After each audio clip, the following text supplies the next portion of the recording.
Hello प्यारे बच्चों, good morning. कैसे हैं आप लोग? आई होप बहुत अच्छे होंगे और खूब अच्छे से क्लासेस को एंजॉय कर रहे होंगे, पढ़ रहे होंगे। आगामी जो भी एग्जाम्स हैं उसमें आप लोगों को यहाँ से क्वेश्चन मिलेंगी, इसलिए इसको बहुत अच्छे से सीरियसली पढ़ाई कीजिएगा ताकि जो भी एग्जाम्स आए इसमें आप लोगों का क्वेश्चन गलत ना हो। क्योंकि आजकल जो एग्जाम्स है इसमें कॉन्सेप्ट बेस्ड भी क्वेश्चन आते हैं और आपका उसमें देखेंगे कि जो फैक्ट्स होते हैं ये भी आते हैं।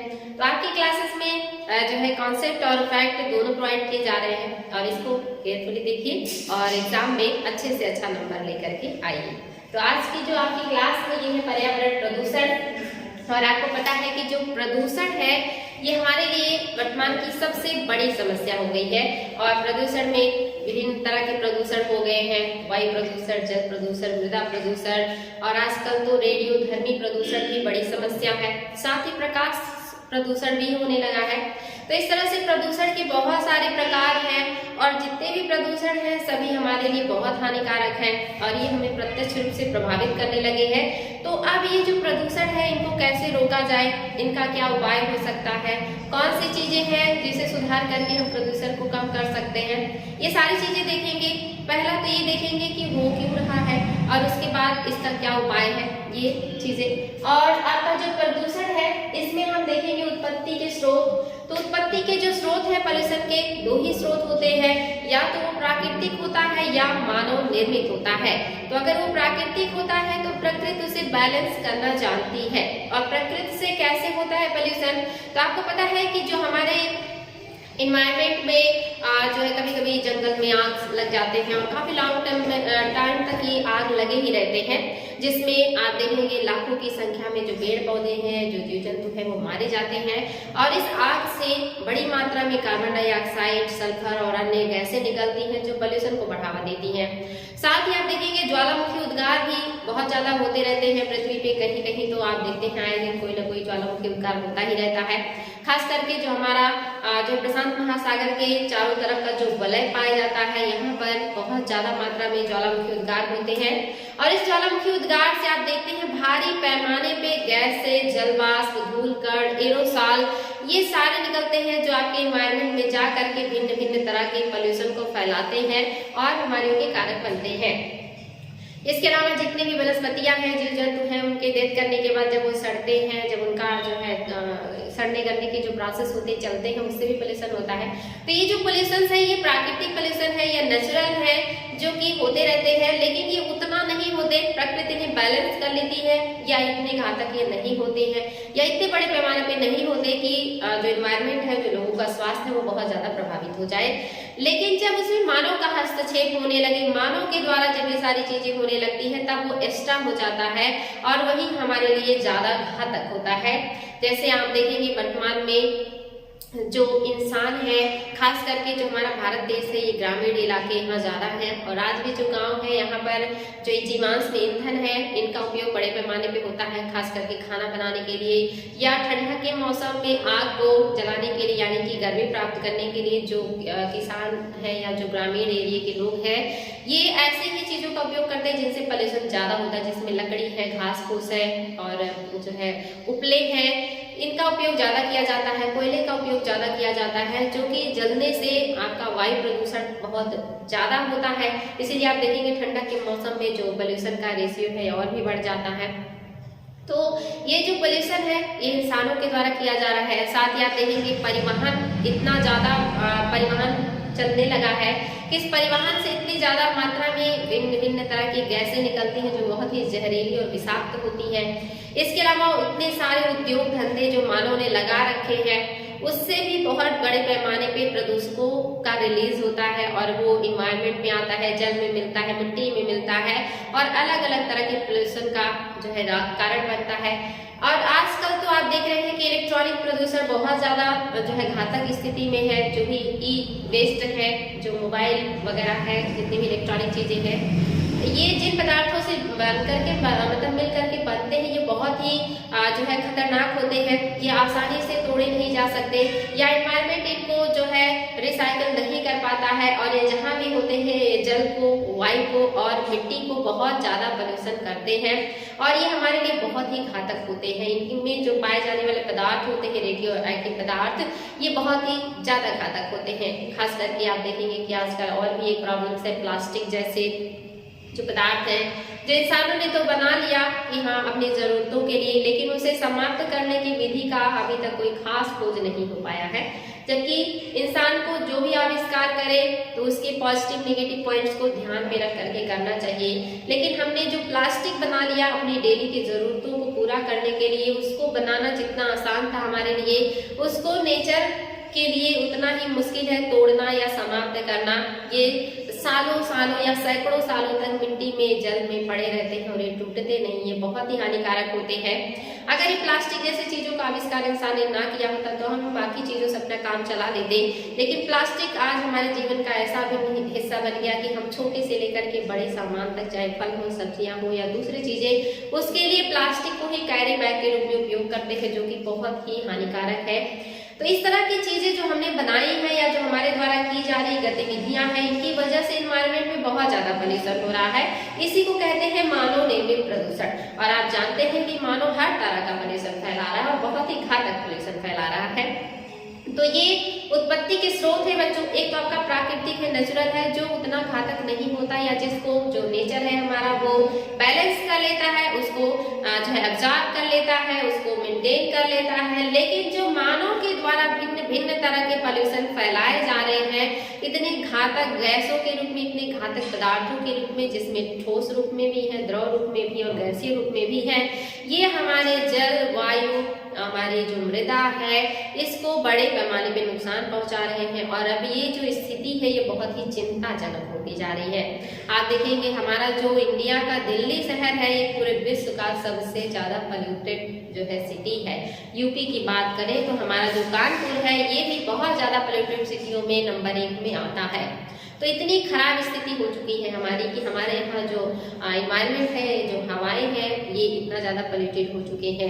जल जो है वो भी बहुत ज्यादा पोल्यूटेड हो चुका है, लेकिन उसे फिल्टर करके पीने का एक नया रास्ता लोगों ने ढूंढा है, तो उससे थोड़े से हम बच जा रहे हैं। लेकिन जो वायु है इसको कैसे फिल्टर करेंगे, जो मृदा है इसको कैसे फिल्टर करेंगे और कितना फिल्टर करेंगे। इतना ज्यादा विषाक्तता आ गई है सारी चीजों में कि उसे फिल्टर कर पाना आसान नहीं है। उसे कम किया जा सकता है, उसे बढ़ने से रोका जा सकता है और उसी की तरफ अग्रसर हो रहा है इंसान। लेकिन अभी इसमें समय है, टाइम लगेगा, इस पर जो कार्य होगा वो क्या परिणाम लाएगा वो तो आगे हम भविष्य में देखेंगे, क्योंकि ये सारी चीजें हमारे करंट से जुड़ी हुई रहती हैं। हम इससे दिन प्रतिदिन अपडेट होते रहते हैं, तो इससे अपडेट होते रहे और प्रयास करें कि इस दिशा में हम क्या बेहतर कर सकते हैं। तो आज की जो आपकी क्लास है ये पूरा पोल्यूशन पर ही आधारित है और आपने देखा कि जो पर्यावरण प्रदूषण है ये 2 तरह के होते हैं। एक तो ये नेचर के द्वारा होता है, दूसरा ये मानव के द्वारा या इंसानों के द्वारा होता है, या कृत्रिम होता है। और इसके अलावा हम देखेंगे अवस्थाएं, जो ये पोल्यूशन करने वाले पदार्थ है इनकी अवस्थाएं। तो ये ठोस कणकीय प्रदूषक होते हैं, साथ ही तरल प्रदूषक भी है और गैसीय, यानी कि तीनों अवस्थाओं में। वैसे तो पदार्थ की 5 अवस्थाओं की खोज हो चुकी है, ठोस, द्रव, गैस, प्लाज्मा और ठोस। लेकिन हम यहाँ पर्यावरण के दृष्टिकोण से देख रहे हैं जो हमारा पोल्यूशन है ये 3 अवस्थाओं में पाया जाता है, ठोस, द्रव और गैस के रूप में। जो ये आपके ठोस पदार्थ है, जो आपकी ये ठोस चीजें हैं, ये भी बहुत ही हानिकारक और घातक होती है। और इसमें आप देखेंगे कि जो ठोस कण के प्रदूषक है इसमें है धूलकण, एरोसॉल और औद्योगिक अपशिष्ट पदार्थ। धूलकण भी आपके प्रदूषण का काम करते हैं, क्योंकि ये हवा में आते हैं और हवा में जब रहते हैं तो इनसे हम जो भी सांस लेते हैं तो ये हमारे श्वसन नली के द्वारा फेफड़े में प्रवेश कर जाते हैं और श्वसन संबंधी बीमारियां होती हैं, अस्थमा जैसे रोग होते हैं।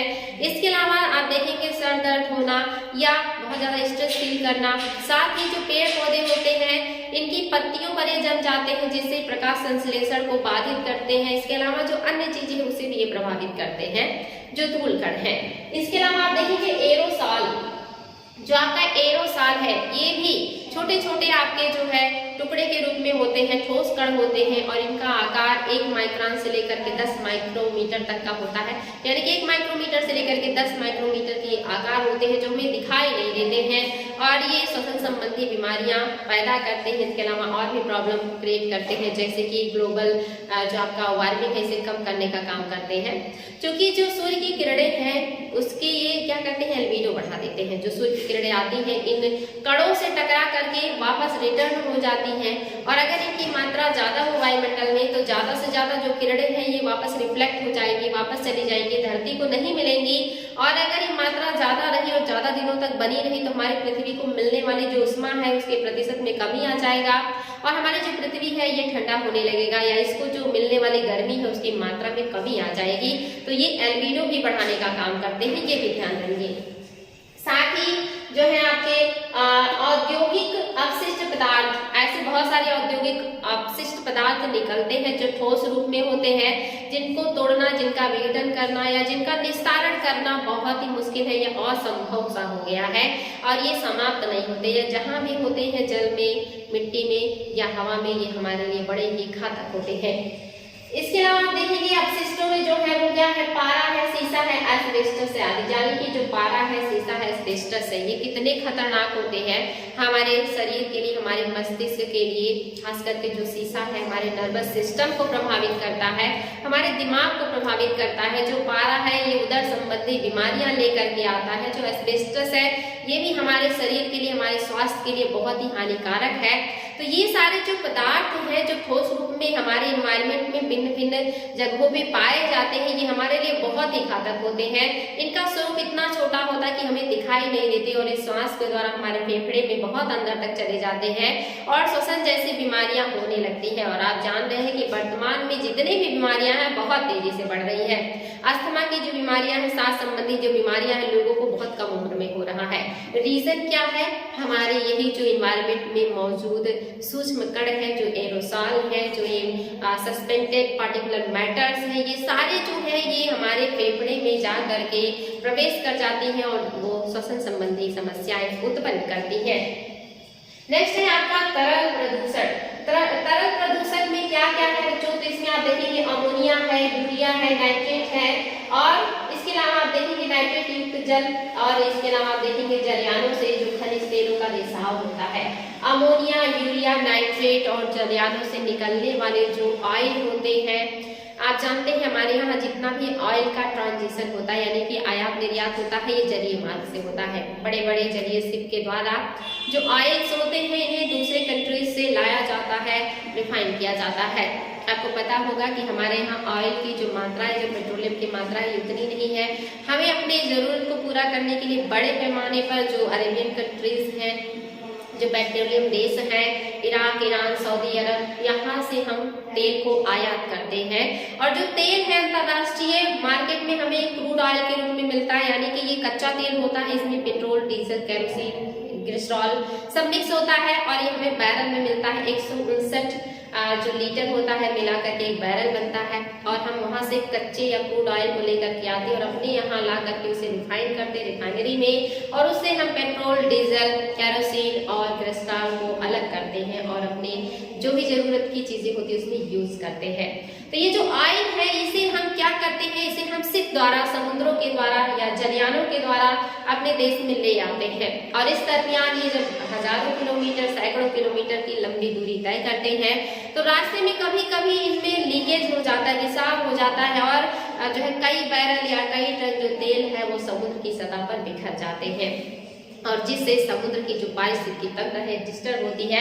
क्योंकि तेल हल्का होता है, ये पानी के ऊपर तैरने लगता है, प्रकाश संश्लेषण को प्रभावित करता है, जलीय जीव के भोजन को प्रभावित करता है और इस तरह से जलीय जीव का जो जलीय जो पारिस्थितिकी तंत्र है ये डिस्टर्ब हो जाता है। तो ये क्या करता है, ये पॉल्यूशन फैला देता है समुद्रों में। हालांकि इसके लिए भी लोग जो है ढूंढ रहे हैं कि कोई हल हो और हमारे देश में जो टेरी नामक संस्था है इन्होंने 1996 में आयल जैपर बैक्टीरिया का विकास भी किया था कि जो समुद्रों में तेल फैल जाता है उसको ये समाप्त कर सके और जो आयल जैपर बैक्टीरिया है ये काफी सक्सेस भी रहे। तेलों को जो है कुछ ही मिनटों में ये खा करके या कहीं इसे तोड़ देते हैं वाटर और कार्बन डाइऑक्साइड में। कार्बन डाइऑक्साइड जो है एनवायरमेंट में चला जाता है और जो वाटर है वो समुद्र में मिल जाता है। तो ये नुकसान नहीं पहुंचा पाता, लेकिन ऐसी चीजें बहुत ज्यादा होती रहती हैं और सबका निदान नहीं हो पाता, निस्तारण नहीं हो पाता, जो हमारे जलीय जीवों के लिए बहुत ही हानिकारक होता है।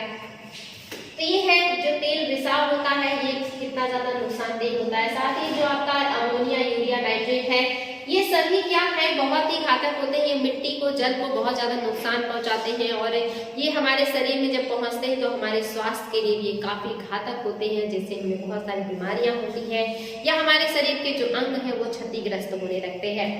इसके अलावा देखेंगे बच्चों आप गैसीय प्रदूषक। गैसीय प्रदूषक में आप देखेंगे SO2 सल्फर डाइऑक्साइड, CO आपका carbon monoxide, NO2 nitrogen dioxide, CFC, ये सारे जो गैसेस हैं आपके गैसीय प्रदूषक के रूप में पाए जाते हैं। और इसमें आप जानते हैं कि जो SO2 है ये क्या करता है, अम्ल वर्षा के रूप में समस्याएं उत्पन्न करता है पौधों और जीवों के लिए।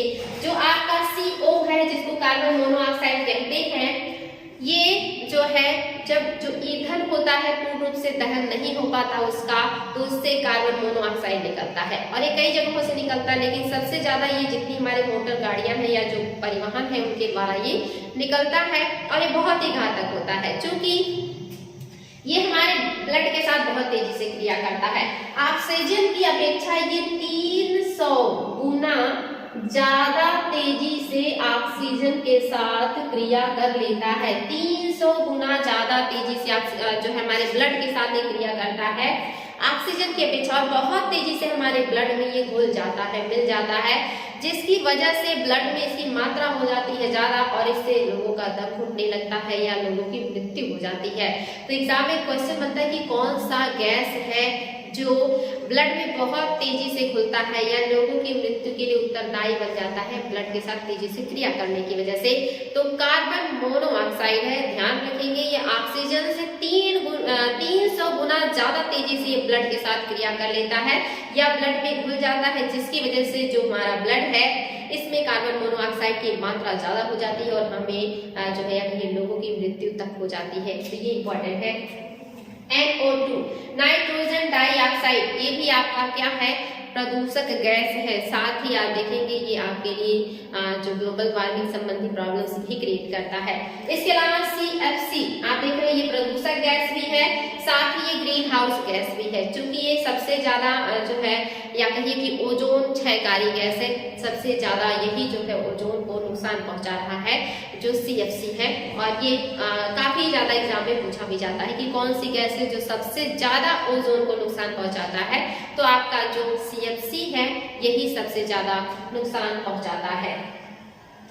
आगे है बच्चों जो आपका नेक्स्ट है वो है स्वरूप। प्रदूषण के स्वरूप कैसे होते हैं, तो आपने उत्पत्ति स्रोत को देखा, अवस्था को देखा, स्वरूप। जो स्वरूप है ये दो तरह का है, एक तो है प्राथमिक प्रदूषक का और दूसरा है द्वितीय प्रदूषक का। प्राथमिक प्रदूषक में क्या आता है, ये एग्जाम में क्वेश्चन बन जाता है कि प्राथमिक जो हमारे प्रदूषक है उसमें कौन कौन से गैसें या प्रदूषक शामिल हैं, या कौन से प्रदूषक है जो द्वितीय प्रदूषक के रूप में जाने जाते हैं। ये कूट में भी एग्जाम में क्वेश्चन आ जाता है और इंडिविजुअल भी आ जाता है। तो ये ध्यान देंगे, ये द्वितीय प्रदूषक है जो और भी घातक और भी हानिकारक होते हैं, और ये प्राथमिक प्रदूषक है ये भी हानिकारक है लेकिन अपेक्षाकृत इनसे थोड़े कम है। तो आप देख सकते हैं कि प्राथमिक में क्या क्या है, तो कार्बन मोनोऑक्साइड है जो आपका प्राथमिक प्रदूषक है, साथ ही आपका नाइट्रिक ऑक्साइड है NO, ये भी आपका प्राथमिक प्रदूषक है। इसके अलावा सल्फर डाइऑक्साइड है, कार्बन डाइऑक्साइड है, अमोनिया है, कणकीय पदार्थ PM, पार्टिकुलेट मैटर, जितने आपके ठोस छोटे छोटे कण होते हैं जो हवा में पाए जाते हैं, जैसे कि एरोसॉल, धूल कण, इसके अलावा सस्पेंडेड पार्टिकुलर मैटर्स, ये सारे आपके क्या जाएंगे, कणकीय पदार्थ में आ जाएंगे। इसके अलावा वोलेटाइल ऑर्गेनिक कंपाउंड, जो हमारे उद्योग धंधों से निकलने वाले हानिकारक प्रदूषक होते हैं वो भी आपके प्राथमिक प्रदूषक होंगे।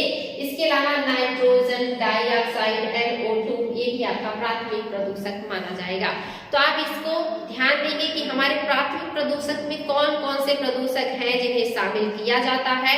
इसको बार बार रिवीजन कीजिएगा, नोट कीजिएगा, ताकि याद रहे, एग्जाम में गलती ना हो। क्योंकि अगर एक बार पढ़ेंगे या एक बार वीडियो को सुनेंगे तो ये चीजें बाद में भूल जाएंगे, कुछ मेन चीजें याद रहेंगी। इसको बार बार रिवीजन करेंगे तो ये लॉन्ग टाइम तक याद रहेगा और एग्जाम में गलती नहीं होगा। नेक्स्ट जो आपका है द्वितीय प्रदूषक, ये जो द्वितीय प्रदूषक होते हैं, ये जो प्राथमिक प्रदूषक है, यही जब वायुमंडल में उपस्थित गैसों के साथ क्रिया कर लेते हैं और अपना स्वरूप बदल देते हैं, तब ये द्वितीय प्रदूषक हो जाते हैं। जैसे जो आपका है सल्फर डाइऑक्साइड, ये बदल जाता है सल्फर ट्राइऑक्साइड में। नाइट्रिक जो आप देख रहे हैं नाइट्रिक अम्ल में बदल गया है, आपका नाइट्रिक जो ऑक्साइड है ये नाइट्रिक अम्ल में बदल गया। सल्फ्यूरिक अम्ल, ये भी आपका द्वितीय प्रदूषक है। तीसरा है आपका हाइड्रोजन परऑक्साइड, ये भी द्वितीय प्रदूषक है। और आपका जो ओजोन है, ये भी आपका द्वितीय प्रदूषक है। तो ये 5 महत्वपूर्ण गैसें हैं जो द्वितीय प्रदूषक हैं। इनको याद रखेंगे कि कौन कौन से हैं, ये एग्जाम में बहुत ज्यादा पूछे जाते हैं, तो इनको बिल्कुल भी भूलना नहीं है आपको, इसको बार बार रिवीजन कीजिएगा। नेक्स्ट है निस्तारण की प्रक्रिया के आधार पर प्रदूषक।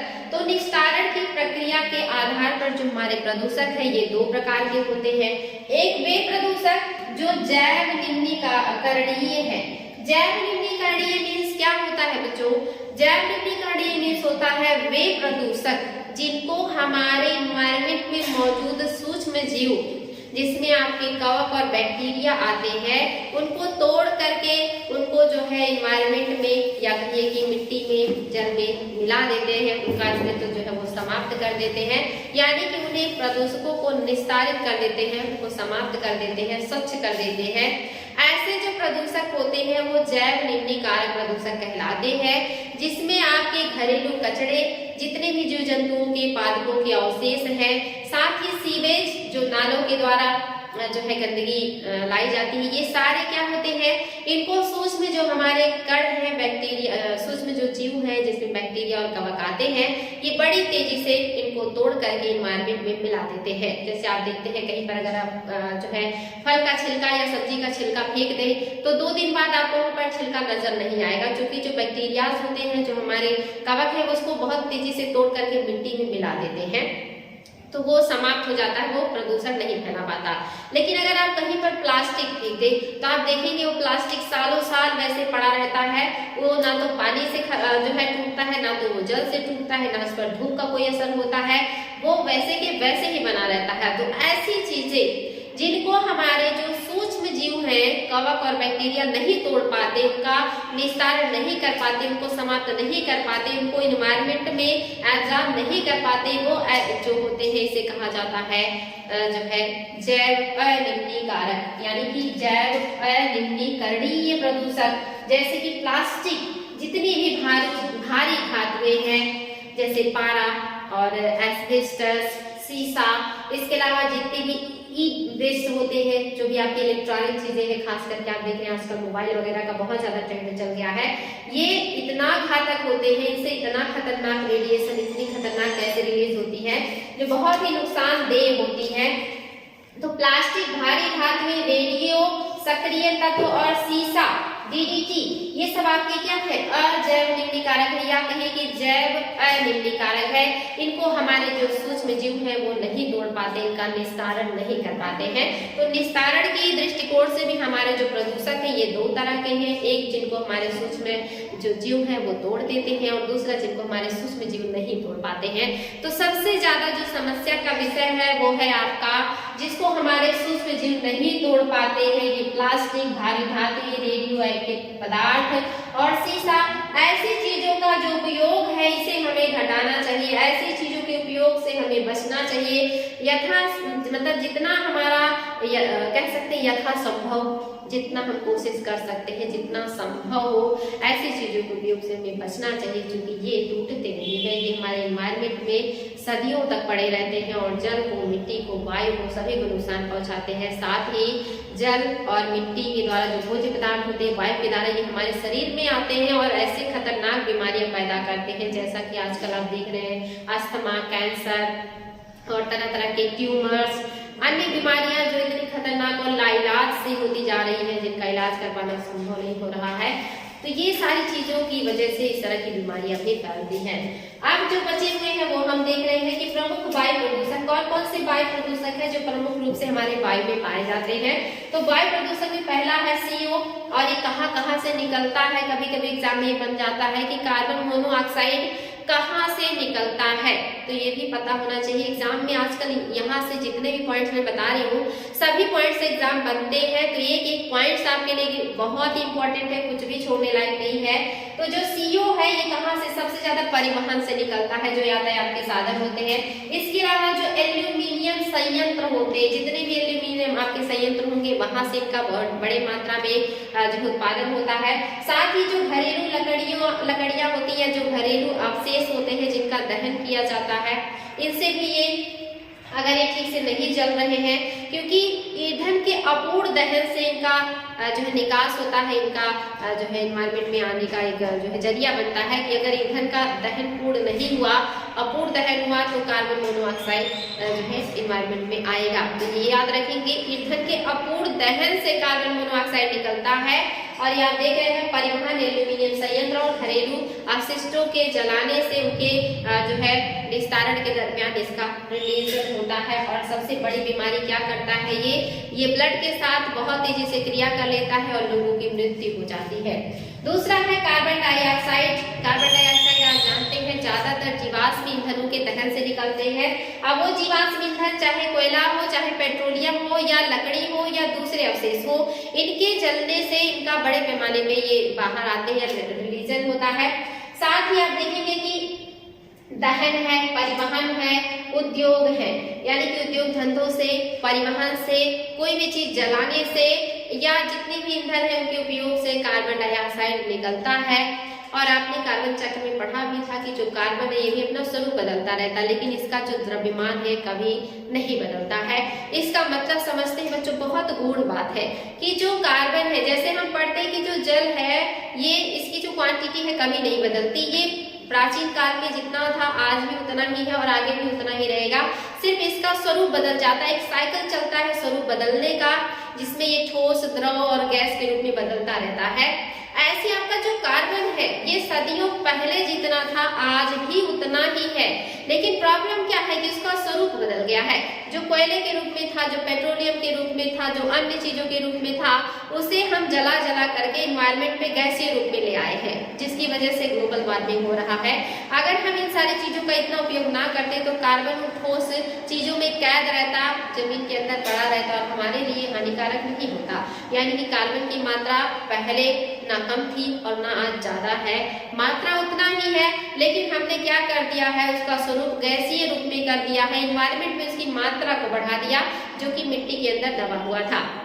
जैसे जल का देखते हैं कि समुद्र का जो तल है वो बढ़ गया है, क्यों? क्योंकि जो आपके ग्लेशियर से पिघल रहे हैं, अगर वो ग्लेशियर्स ना पिघलते तो समुद्र का तल नहीं बढ़ता।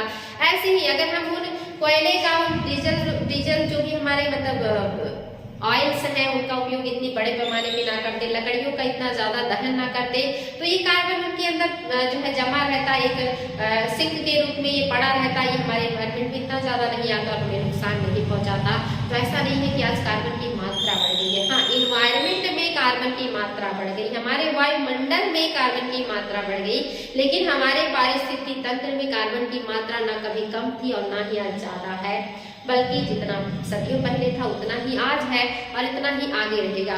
लेकिन गड़बड़ क्या हो रही है कि हम उसका स्वरूप बदल के उसे पूरा गैसीय रूप में ले आ रहे हैं, जिसकी वजह से हमारे एनवायरमेंट में ग्लोबल वार्मिंग जैसी समस्याएं हो रही हैं और ये हमारे लिए प्रदूषणकारी गैस बन रहा है, जबकि कार्बन प्रदूषणकारी गैस नहीं है। अगर इसका मितव्ययी रूप से उपयोग किया जाए तो ये बहुत ही अच्छी गैस है, क्योंकि ये हमारे धरती को गर्मी प्रदान करता है। अगर कार्बन ना होता तो हमारी धरती पर एनवायरमेंट ना होता, हमारी धरती पे गर्मी ना होती, हमारी धरती पर उष्मा ना होती और हमारा जो धरती है ये ठंडा ग्रह होता, बर्फ से ढका ग्रह होता, यहाँ पर जीवन संभव नहीं होता। तो जितना हमारे लिए ऑक्सीजन जरूरी है उतना ही हमारे लिए कार्बन भी जरूरी है, लेकिन बशर्ते क्या है कि हम उसकी जो जरूरतें हैं, जो उसका उपयोग है, वो अगर हम मितव्ययी रूप से करें और उसका इतना ज्यादा दोहन ना करें कि एनवायरमेंट में कार्बन की मात्रा ना बढ़ाएं, तो कार्बन हमारे लिए जीवन दायिनी गैस है, बिल्कुल ऑक्सीजन की तरह। तो ये चीज याद रखिए बच्चों, जिनका भी चक्रण होता है, जिनका भी चक्रण चलता है, चाहे वो नाइट्रोजन हो, चाहे वो फास्फोरस हो, चाहे वो कार्बन हो, चाहे वो जल हो, चाहे वो ऑक्सीजन हो, इनकी मात्रा सदियों से जितनी थी उतना ही आज भी है और इतना आगे भी रहेगा। ये नहीं बदलता है, सिर्फ स्वरूप बदल जाता है और जब स्वरूप बदलता है तब ये हमारे लिए यानी कि इनमें से कोई एक स्वरूप में अगर ये आ जाते हैं तो हमारे लिए घातक हो जाते हैं। जैसे जो जल है अगर ये सब खारे पानी में तब्दील हो जाएगा तो फिर हमारे लिए घातक है, क्योंकि हमारे लिए पीने के लिए कुछ नहीं बचेगा। जो कार्बन है अगर इसका स्वरूप सिर्फ गैसीय रूप में हो जाएगा तो हमारे लिए घातक है, क्योंकि एक भयंकर ग्लोबल वार्मिंग लाएगा। ऐसी चीजें अगर इनके स्वरूप को हम ना बदले इतना ज्यादा, वो नेचुरल प्रोसेस से स्वतः ही बदले जितनी जरूरत हो, तो ये हमारे लिए बहुत अच्छा है। लेकिन जब इनके साथ छेड़छाड़ कर देते हैं और इनके स्वरूप को तेजी से बदल करके अन्य रूप में जबरदस्ती ले आते हैं तो ये हमारे लिए घातक हो जाती है। बहुत गूढ़ बात है, अगर समझ में आई होगी तो आपको बहुत अच्छे से चीजें क्लियर हो गई होंगी। आप सोच पाएंगे कि वाकई में हम क्या कर रहे हैं और क्यों हो रही हमें परेशानी। तो आपका है CO समझ लिया आपने, कार्बन डाइऑक्साइड समझ लिया। नेक्स्ट है आपका CH4 यानी कि जो है आपका मीथेन। CH4 का मतलब होता है मीथेन। ये एग्जाम में बहुत ज्यादा आता है कि कहाँ कहाँ से मीथेन निकलता है, तो बच्चों को दो तीन ऑप्शन के अलावा ज्यादा पता नहीं होता है। जो मीथेन है ये जितनी भी दलदली क्षेत्र होते हैं, जितने भी हमारे वेटलैंड्स होते हैं, वहां से जो आपका है मीथेन बड़े पैमाने पे निकलता है। इसके अलावा जो हमारे जीव जंतु होते हैं जब वो जुगाली करते हैं तो वहां से भी मीथेन निकलता है। इसके अलावा धान का खेत जिसमें नमी पाया जाता है वहां से भी ये निकलता है। साथ ही जब हम अपने खेतों के जो फसलों के अवशेष है उनको जलाते हैं तो उनसे भी इसका रिलीजन होता है। इसके अलावा जो दीमक की बाम्बी होती है, दीमक का घर होता है, इसमें भी नमी पाया जाता है। यहाँ से भी जो मीथेन है इसका जो है निकलता है। तो आप यहाँ देख रहे होंगे दीमक की बाम्बी या दीमक के घर से, अवशिष्ट पदार्थों के दहन से, इसके अलावा जंतु अवशेषों से और जैविक दहन से, धान के खेत से, किंडवन विधि से, जो हम किंडवन करके ब्रेड और जैसी अलग अलग चीजें बनाते हैं उससे भी मीथेन रिलीज होता है। याद रखेंगे किंडवन से भी निकलता है। इसके अलावा प्राकृतिक गैस और तेल एवं कोयला खदानों से भी निकलता है। जहाँ पे प्राकृतिक गैस होंगे, जहाँ पर तेल के कुएं होंगे, इसमें भी जो मीथेन पाया जाता है। इसके अलावा जितना कोयला खदान है यहाँ से भी मीथेन निकलता है। और यही मीथेन जो कोयला खदानों से निकलता है जब ऑक्सीजन से क्रिया करता है तो खदानों में आग लग जाती है। बहुत ही इंपॉर्टेंट है ये चीजें, ये याद रखेंगे बच्चों। इन सभी जगहों से आपका जो मीथेन है वो रिलीज होता है। ये सब चीजें आप लोगों को याद होनी चाहिए, मोस्ट इंपॉर्टेंट है। और ये आपका क्या है, ग्रीन हाउस गैस है। आपके लिए ये प्रदूषणकारी गैस भी है, साथ ही क्या है, ग्रीन हाउस गैस भी है। नेक्स्ट है CFC क्लोरोफ्लोरोकार्बन, सबसे ज्यादा ओजोन को नुकसान पहुंचाने वाली गैस। ये रिलीज कहाँ कहाँ से होती है, तो जितने भी आपके प्रशीतक होते हैं, ठंडे गृह होते हैं जैसे कि AC है, फ्रिज है, ये रेफ्रिजरेटर्स हैं जो आपको ठंडा प्रदान करते हैं, ये सभी जितने भी आपके शीत गृह हैं जहाँ पे हम खाद्य पदार्थों को संरक्षित रखते हैं वहां से निकलता है। तो ये बड़े पैमाने पे शीत गृहों से निकलता है। साथ ही जो आपके फोम उद्योग होते हैं जहाँ पे फोम का निर्माण होता है, यहाँ से CFC रिलीज होता है। इसके अलावा जो आपके एरोसॉल होते हैं इससे भी CFC रिलीज होता है।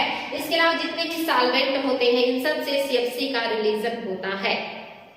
नेक्स्ट है आपका SO2 जो कि आपका सल्फर डाइऑक्साइड है, ये उद्योग धंधों से निकलता है। ध्यान देंगे जितने भी हमारे ऊर्जा के स्रोत हैं जिनसे हम ऊर्जा प्राप्त करते हैं, चाहे वो कोयला हो, चाहे वो पेट्रोलियम हो, चाहे वो लकड़ी हो, इनके दहन से भी आपका SO2 निकलता है। जो परिवहन है इनसे भी निकलेगा, जो घरेलू अपशिष्ट है इनके दहन से भी आपका SO2 निकलता है और ये जो है अम्ल वर्षा के लिए जिम्मेदार होता है। इसके अलावा आप देखिए बच्चों NO2 नाइट्रोजन डाइऑक्साइड ईंधन दहन से निकलता है। जितने भी ईंधन है उनका दहन होगा तो ये निकलेगा। परिवहन जितना भी हमारे परिवहन होते हैं इनमें जो फ्यूल उपयोग लाए जाते हैं उनके दहन से निकलता है। इसके अलावा जो उद्योग धंधे हैं यहाँ से भी आप देखेंगे कि जो आपका नाइट्रोजन डाइऑक्साइड है इसका बड़े पैमाने पे रिलीजन होता है। तो ये सब स्रोत एग्जाम में बहुत ज्यादा बनते हैं। इसके अलावा शीशा जो है, मोबाइल जो हमारे इतने ज्यादा मोबाइल उपयोग किए जा रहे हैं इसमें शीशे का आप देखिए कितना ज्यादा उपयोग होता है। जो स्क्रीन से लेकर के उसके अंदरूनी पार्ट सब शीशे से बने होते हैं और एक बहुत ही खतरनाक प्रदूषक है ये जल, वायु और मृदा सबके लिए घातक होता है। इसके अलावा जो उद्योग है इसमें भिन्न भिन्न तरह के शीशे की चीजें उपयोग में लाई जाती है जहाँ से ये प्रदूषक के रूप में निकलते हैं। इसके अलावा जो ईंधन है इनके दहन से भी शीशा निकलता है। जो हमारे जितने भी हमारे पेट्रोलियम पदार्थ है या जो भी चीजें हैं इनमें भी शीशे की मात्रा पाई जाती है, और जब इनका हम दहन करते हैं, ये जलते हैं, तो ये इन्वायरमेंट में मुक्त होते हैं।